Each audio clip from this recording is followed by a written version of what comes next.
வணக்கம். நான் சுதர்ஷன் மகேஷ். சாதிவாரி கணக்கெடுப்பு அப்படின்னு சொல்லிட்டு சில மாதங்களுக்கு முன்னாடி பீகாரில் வந்துட்டு சாதிவாரி கணக்கெடுப்பு ஆரம்பிச்சிருந்தாங்க. அது இப்போ பல மாநிலங்களில் கர்நாடகா, ஆந்திரா இப்படி பல மாநிலங்களில் வந்துட்டு அந்த மாநில முதல்வர்கள் வந்துட்டு சாதிவாரி கணக்கெடுப்பை வந்துட்டு நாங்கள் எடுக்க போகிறோம் அப்படின்னு சொல்லிட்டு கையில் எடுத்துருக்கிறாங்க. ராகுல் காந்தி கூட வந்துட்டு சாதிவாரி கணக்கெடுப்புக்கு ஆதரவு தெரிவித்திருந்தார். ஸோ இந்த நேரத்தில் வந்துட்டு ராஜீவ் காந்தி சாதிவாரி கணக்கெடுப்புக்கு எதிராக இருந்தார். நீங்கள் இப்படி மாற்றி எடுக்கிறீங்களே அப்படின்னு சொல்லும்பொழுது ஸோ இன்றைக்கி இருக்கக்கூடிய பாலிடிக்ஸ் இப்படி தான் போயிட்டு இருக்குது அப்படின்ற மாதிரி எடுத்திருந்தாங்க. பாரதிய ஜனதா கட்சி அந்த ஒரு விஷயத்தில் சாதிவாரி கணக்கெடுப்புக்கு அப்போஸ்டாக இருந்த ஒரு பார்ட்டியாக இருந்தாங்க. ஸோ நடந்து முடிந்த 5 மாநில தேர்தல் இந்த சாதிவாரி கணக்கெடுப்பு எந்த அளவுக்கு ஒர்க் அவுட் ஆகிருக்குது அப்படின்றத பார்க்கறதுக்கான தேர்தலாக இருக்கும்னு பார்த்துருந்தாங்க. ஸோ 3 மாநிலங்களையும் பாரதிய ஜனதா கட்சி ஜெயிச்சதுக்கு அப்புறமா சாதிவாரி கணக்கெடுப்பு கேஸ்ட் சர்வே அப்படின்றத மக்கள் புறம் தள்ளிட்டாங்க அப்படின்ற மாதிரி பேசப்பட்டிருந்தது. ஸோ அந்த ஒரு விஷயத்தில் வந்துட்டு சம்மட்டி அடி கொடுக்குற மாதிரி சில நாட்களுக்கு முன்னாடி ஒரு சம்பவம் நடந்திருக்கிறது. சோஷியலிஸ்ட் பார்ட்டி தலைவர் கர்பூர் தாக்கூர் அப்படின்றவருக்கு பாரத ரத்னா அனௌன்ஸ் பண்ணியிருக்கிறாங்க. அவரை வந்து 1988 மறைந்துட்டார். அவருடைய நூற்றாண்டு சமீபத்தில் கொண்டாடி முடித்தோம். ஸோ அவருக்கு அவருடைய சேவைக்கு அவர் பண்ண செயல்களுக்காக பாரத ரத்னாவை அனௌன்ஸ் பண்ணியிருக்கிறாங்க. பீகார் மாநிலத்தினுடைய முதல்வராக 2 முறை இருந்திருக்கிறாரு. 1971 மற்றும் 77 இந்த 2 முறை வந்துட்டு முதல்வராக இருந்திருக்கிறாரு. ஸோ சோஷியலிஸ்ட் பார்ட்டியினுடைய சார்பில் முதல் முறை முதல்வராகவும் 2வது முறை ஜனதாதள் பார்ட்டியினுடைய முதல்வராகவும் இருந்திருக்கிறாரு. ரொம்பவே எளிமையான குடும்பத்தை சேர்ந்தவர், மிகவும் பிற்படுத்தப்பட்ட சமூகத்தை சேர்ந்தவர். ரிசர்வேஷன் அப்படின்றது ஓபிசி கேட்டகிரியில் இருக்கக்கூடிய பிற்படுத்தப்பட்ட கல்வி வேலைவாய்ப்பு மறுக்கப்பட்ட மக்களுக்கும் வேணும் அப்படின்றத முதல்ல முன்னெடுத்தவர் இவர் தான். 1977 பீகாரில் அது செயல்பாட்டுக்கு வந்ததுக்கு அப்புறமா தான் மண்டல் கமிஷனில் அந்த ஒரு விஷயம் வந்துட்டு இம்ப்ளிமெண்ட் பண்ணுறதுக்கு செயல்பாட்டுக்கு வர்றதுக்கு காரணமாக இருந்தது. பீகாரில் அவர் கொண்டத ஓபிசி ரிசர்வேஷன் அப்படின்றதும் குறிப்பிடத்தக்கது. ஸோ ஓபிசி மக்கள் அவங்களுக்கு மறுக்கப்பட்ட கல்வி அதை கொண்டு வரதுக்கும் பெரும் முயற்சிகள் எடுத்தார். குறிப்பாக கிராமங்களில் நிறைய பள்ளிகளை திறந்தார். இங்கிலீஷ் கட்டாயம் அப்படின்னு இருந்ததை வந்துட்டு நீக்கிட்டு அந்தந்த ரீஜனல் லாங்குவேஜிலே படிக்கலாம் அப்படின்ற விஷயத்தை கொண்டு வந்தார். நிலம் வைத்திருந்த நில சுவாந்தார்கள் கிட்ட இருந்து நிலத்தை வாங்கி நிலமில்லாத ஏழைகளுக்கு, பிற்படுத்தப்பட்ட சமூகத்திற்கு, பட்டியல் சமூகத்திற்கு பிரித்து கொடுத்தாரு. ஸோ இப்படியாக வந்துட்டு பல சாதனைகளை படைத்தவர் கர்பூரி தாக்கூர். ஸோ அவர் வந்துட்டு முதல்வராக இருக்கும் பொழுது அந்த நேரத்தில் வந்துட்டு ஒரு காலனி ஒன்று கட்டலாம், அது வந்துட்டு எம்எல்ஏக்களாக இருக்கிறவங்களுக்கு இந்த மாதிரியான பர்சன்ஸுக்கு வந்துட்டு காலனி வந்து அலாட் பண்ணலாம் சொல்லும் பொழுது தனக்கான இடம் அப்படின்றது வேணாம் அப்படின்றத சொல்லிட்டாரு. ஸோ அவர் இறந்ததுக்கு அப்புறமா அவருடைய வீட்டுக்கு தலைவர்கள் வரும் பொழுது எவ்வளோ பெரிய செல்வாக்கான மனிதர் அப்படின்றது வந்துட்டு பணம் பொருள் கிடையாது, மனிதன் புகழ், அவ்வளோ புகழ் பெற்ற செல்வாக்கான மனிதர், அவருடைய வீடு, அவர் இவ்வளோ ஏழ்மையில் வாழ்ந்திருக்கிறாரு அப்படின்றது எல்லா தலைவர்களும் ரொம்பவே வேதனைப்பட்டாங்களாம் அந்த நேரத்தில். இன்றைக்கும் நம்ம வந்துட்டு காமராஜரினுடைய வரலாறை சொல்லிட்டு இருக்கோம் இல்லையா, அதே மாதிரி பீகாரில் இவர் வாழ்ந்திருக்கிறாரு. அது மட்டும் கிடையாது. ஸோ அந்த நேரத்தில் ஜனதாதள் வந்துட்டு பீகார்லேயும் தில்லியிலையும் ஆட்சியில் இருந்தாங்க. ஸோ அப்போது தில்லியில் வந்துட்டு தலைவர்களினுடைய கூட்டம் வந்து நடந்திருந்தது. ஸோ அந்த கூட்டத்துக்கு எல்லா தலைவர்களும் போயிருந்தாங்க, கர்பூரி தாக்கூரும் போயிருந்தார். ஸோ ரொம்பவே ஏழையானவர் அப்படின்றதுனால வந்துட்டு ஒரு கிழிந்த ஜிப்பாவோட போயிருக்கிறாரு. ஸோ அங்கே இருந்த ஒரு லீடர் வந்துட்டு அவருக்கே உண்டான ஒரு நகைச்சுவையோடு சொல்கிற மாதிரி, அவர் ஜிப்பா வாங்குறதுக்கு கூட அவர்கிட்ட காசு இல்லை, ஸோ தலைவர்கள் எல்லாரும் ஒரு ஃபண்டு மாதிரி கொடுத்தீங்கன்னா அவர் ஜிப்பா வாங்கிப்பார் அப்படின்னு சொன்ன உடனே அந்த ஒரு விஷயம் ஒரு பெரிய செய்தியாக பரவுச்சு. ஸோ மக்கள் நிறைய நிதி கொடுத்தாங்க. ஸோ அந்த நிதி எல்லாத்தையுமே வந்துட்டு அவர் அக்செப்ட் பண்ணிக்கிட்டாரு. வாங்கினவர் என்ன செஞ்சார் அப்படின்னா முதல்வரினுடைய நிவாரண நிதிக்கு வந்துட்டு அந்த தொகை அப்படியே எடுத்து கொடுத்துட்டாரு.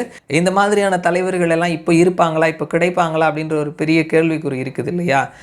இன்னைக்கு லல்லு பிரசாத் யாதவ் ஆர்ஜேடி அந்த கட்சியினுடைய தலைவராக இருக்கிறாரு. அவர் ஊழல் வழக்கில் கைது செய்யப்பட்டிருந்தார், இப்போது வெளியில் இருக்கிறாரு. அவருடைய பையன் தேஜஸ்வி யாதவ், அவர் கட்சியும் கூட வந்துட்டு வேலை வாய்ப்புக்காக வந்துட்டு நிலம் வந்துட்டு லஞ்சமாக வாங்கினாங்க அப்படின்ற மாதிரியான கேஸ் கூட அவங்க மேலே இருக்குது. ஸோ லல்லு பிரசாத் யாதவ், ஸோ அவர் வந்துட்டு ஒரு முறை முதல்வராக இருக்கும் பொழுது எதிர்க்கட்சி தலைவராக கர்பூர் தாக்கூர் இருந்திருக்கிறாரு. அன்றைக்கி அவருக்கு உடம்புக்கு ரொம்ப சரியில்லை.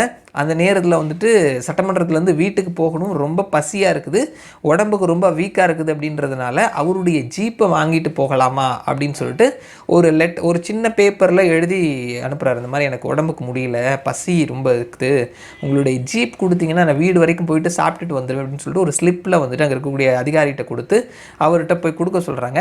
அவர் வாங்கி பார்த்துட்டு, என்ன இவர் 2 தடவை முதல்வராக இருந்திருக்கிறாரு, சொந்தமாக ஒரு ஜீப் கூட வாங்குற அளவுக்கு அவர் சம்பாதிக்கலையா அப்படின்னு சொல்லிட்டு, என்னுடைய ஜீப்பில் ஃபியூவல் இல்லை, அதாவது ஜீப்பில் எரிபொருள் இல்லை, 2 முறை முதல்வராக இருந்திருக்கிறீங்க, ஒரு ஜீப் கூட இங்கே உங்களுக்கு சொந்தமாக வாங்கியிருக்க கூடாதா அப்படின்னு சொல்லி அந்த பேப்பரில் எழுதி கொடுக்குறாரு.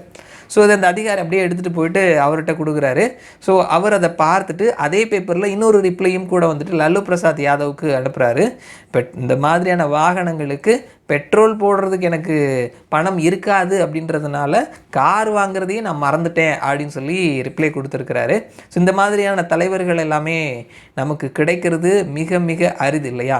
ஸோ இவருடைய செயல்பாடுகள், ஒரு ஒடுக்கப்பட்ட மக்கள், பிற்படுத்தப்பட்ட மக்கள், அதே மாதிரி பொருளாதார ரீதியாக பின்தங்கிய மக்கள், இவர்கள் எல்லாரினுடைய முன்னேற்றத்துக்காகவும் பாடுபட்டவர். இந்த சமூகம் அப்படின்றது ஏற்றத்தாழ்வுகள் இல்லாமல் எல்லாருக்குமே ஒரு ஈக்குவலான ஒரு சமூகமாக இருக்கணும் அப்படின்றதுலையுமே வந்துட்டு ஒரு முன்னோடியாக திகழ்ந்தார். அவருடைய விஷயத்தை இப்போ இருக்கக்கூடிய பாரதிய ஜனதா கட்சி தலைமையிலான அரசாங்கம் செயல்படுத்தி வந்துட்டு இருக்குதுன்னு சொல்லிட்டு பிரதமர் மோடி சொல்லியிருக்கிறாரு. முத்ரா திட்டத்தின் வழியாக ஏழை எளியவர்கள், அவங்க சாதி மத வேதம்லாம் பார்க்காம அவர்களுக்கான வாய்ப்புகளை கொடுத்து அவர்கள் தொழில் ரீதியாக பொருளாதார ரீதியாக முன்னேறுவதற்கான வாய்ப்புகளை இந்த திட்டம் வழங்கிக்கிட்டு இருக்குது. பலர் இதில் பயன்பெற்று வந்துட்டு இருக்கிறாங்க. அதே மாதிரி விஸ்வகர்மா அப்படின்ற ஒரு திட்டம், இது பிற்படுத்தப்பட்ட மக்கள் அவங்களுக்கான தொழில் வாய்ப்புகளை வழங்கி அவங்களை மேம்படுத்துறதுக்கான ஒரு திட்டமாக வழங்கிக்கிட்டு இருக்கிறோம். அதே மாதிரி பொருளாதார ரீதியாக பின்தங்கி இருக்கிறவங்களுக்கான இடஒதுக்கீடு, அதுவும் கூட வந்துட்டு அவருடைய கொள்கைகளில் ஒன்றாக இருந்தது. ஸோ இன்றைக்கு அவர் இருந்தார் அப்படின்னா அவருடைய கனவுகளை நாம் நினைவாக்கிக்கிட்டு இருக்கிறோம்னு சொல்லிட்டு நம்மளுடைய அரசாங்கத்துக்கு பாராட்டு தெரிவித்திருப்பார். அவருடைய காலத்தில் அவரோட பழகிறதுக்கான வாய்ப்பும் அவரை பார்க்கறதுக்கான வாய்ப்பும் எனக்கு கிடைக்கல. ஆனால் அவரோட வேலை செஞ்ச ஒருத்தரினுடைய அனுபவத்தை நான் கேட்டு தெரிஞ்சுக்கிட்டேன். ஸோ இந்த மாதிரியான ஒரு பர்சனை நினைவு கூறுறது, அவரை போற்றுவது, சமூக நீதி, எளிமை, இந்த 2 விஷயத்திற்கும் உதாரணமாக கர்பூர் தாக்கூர் இருக்கிறாரு. ஸோ அவருக்கு இந்த நேரத்தில் அவருடைய மறைவுக்கு பிறகும் இந்த ஒரு பாரத ரத்னா விருதை, உயரிய விருதை வழங்குறதுல நாங்கள் சந்தோஷப்படுறோம் அப்படின்னு சொல்லிட்டு பிரதமர் மோடி அவருக்கு பாரத ரத்னா குறித்து விஷயங்கள் பற்றி அவருடைய கருத்தை பதிவு செஞ்சுருந்தார்.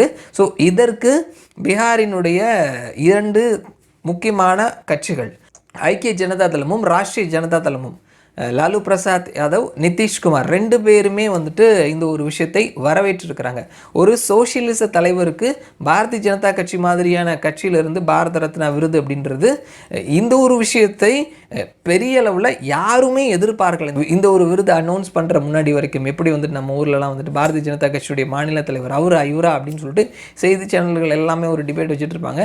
யாருன்னே பேரே தெரியாத ஒரு பர்சனை கொண்டு வைப்பாங்க இல்லையா? அந்த மாதிரி இவருக்கான ஒரு பாரத ரத்னா அனௌன்ஸ் பண்ணுவாங்கன்றது யாராலையுமே கெஸ் பண்ண முடியாத ஒரு விஷயத்தை சொல்லியிருக்கிறாங்க. ஸோ இதற்கு பின்னாடி அரசியல் இருக்குமா அப்படின்லாம் கேட்டோன்னா, அரசியல் கட்சிகள் வழக்கம் போல் அரசியல் செய்ய தான் செய்வாங்க. ஸோ இந்த நேரத்தில் தான் நம்ம சொல்ல விரும்புகிறது என்ன அப்படின்னா, இந்த அரசியல் கட்சிகள் எல்லாருமே நாங்கள் தான் இடஒதுக்கீடை கொண்டு வந்தோம், நாங்கள் தான் எல்லாமே செஞ்சோம் அப்படின்ற மாதிரி சவுத்தில் இருக்கிறவங்களும் சரி, ஆஸ் வெல் அஸ் நார்த்தில் இருக்கிறவங்களும் சரி, எல்லாத்துக்குமே அவங்களுக்கான கிரெடிட் அப்படின்ற மாதிரி சொல்லிட்டு நாங்கள் தான் எல்லாத்தையும் செஞ்சோம் அப்படின்னு சொல்லும் பொழுது எல்லாத்தையும் சுக்குநூறாக உடைக்கிற மாதிரி இந்த விஷயத்தை எல்லாத்தையுமே செஞ்சவர் இவர் தான். இவர் காங்கிரஸுக்கு அப்போஸ்டாக நின்னார், காங்கிரஸ் கட்சியை மிக கடுமையாக எதிர்த்தார். ஸோ சுதந்திர போராட்டத்தில் வெள்ளையனே வெளியேறு, இந்த மாதிரி பல போராட்டங்களில் அவர் பங்கெடுத்திருந்தாலும் காங்கிரஸ் கட்சி ஆரம்பத்திலிருந்து தன்னுடைய வழியிலிருந்து தவறி போகுதுன்னு சொல்லிட்டு அந்த கட்சி மிக கடுமையாக எதிர்த்தவர்களில் இவரும் ஒருத்தர். ஸோ இது எல்லாத்தையும் உணர்ந்து தான் அவர் இந்த மாதிரியான கொள்கைகளை கொண்டு இருந்தார். அதே மாதிரியான கொள்கைகளை நாங்களும் கொண்டு வந்துட்டு இருக்கிறோம். ஸோ அதனால் இந்த சாதிவாரி கணக்கெடுப்பு இதனால் 10 பைசாவுக்கு பிரயோஜனம் கிடையாது. ப்ராக்டிக்கலாக எல்லாருக்குமான வளர்ச்சி அப்படின்னு சொல்லிட்டு எடுத்துகிட்டு போகிறது இதுதான் அவருடைய திட்டம் அப்படின்ற மாதிரி சொல்லிட்டு இந்த கேஸ்ட் சர்வே சாதிவாரி கணக்கெடுப்பு எல்லாத்துக்குமே வந்துட்டு ஒரே போட்டு முடிச்சிட்டாங்க அப்படின்னு தான் சொல்லணும். ஸோ இந்த நேரத்தில் இந்த மாதிரி கர்பூர் தாக்கூர் பற்றி பல விஷயங்கள் இன்றைக்கு இருக்கக்கூடிய இன்ஸ்டாகிராம் தலைமுறையினருக்கு தெரிந்திருக்கிறதுக்கு வாய்ப்புகள் கிடையாது. இந்த ஒரு சூழல் வழியாக நிறைய பேர் அவரை பற்றி தெரிஞ்சுக்கிறதுக்கான வாய்ப்பையும் இந்த ஒரு விஷயம் ஏற்படுத்தி கொடுத்துருக்குது. இந்த மாதிரியான ஒரு தகுதியான நபருக்கான பாரத ரத்னா விருது அப்படின்றது அந்த விருதுக்கும் பெருமை, அந்த விருது பெறவருக்கும் பெருமை, விருதை கொடுக்கக்கூடியவங்களுக்கும் பெருமை. மறுபடியும் நான் உங்களை இன்னொரு வீடியோவில் சந்திக்கிறேன். அது வரைக்கும் நன்றி.